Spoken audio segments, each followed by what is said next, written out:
Hello everyone, स्वागत छ तपाईहरुलाई मेरो च्यानलमा। म आज सोयाबिनको साधेको रेसिपी लिएर आएकी छु। मैले आफ्नो आवश्यकता अनुसारको यति जति सोयाबिन लिएकी छु। सबै सोयाबिनलाई मैले पानीमा एकछिन भिजाउन छोड्दिन्छु ताकि सोयाबिन नरम होस्। त्यसपछि सबै सोयाबिनको पानी निचोरेर एउटा बाउलमा हाल्छु।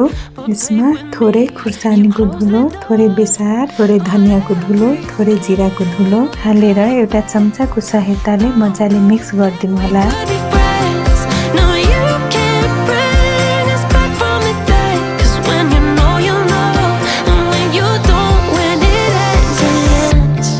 फ्राई प्यानमा तेल तातिसकेपछि अघि मिक्स गरेको सबै सोयाबिन यसमा हाल्दिनु होला। सोयाबिनलाई एकछिन रोस्ट गर्दिनु होला।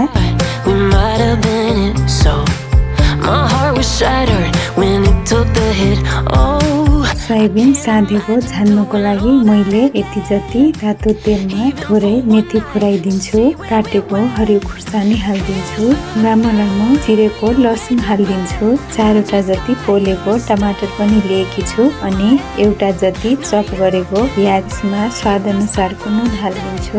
अघि तताएको तेल यसमा हालिदिन्छु। त्यसपछि यसमा कागतीको रस निचोर्दिन्छु। अघि चप गरेको धनियाको पात पनि यसमा हालिदिन्छु। अब सबैलाई मजाले मिक्स गर्दिन्छु।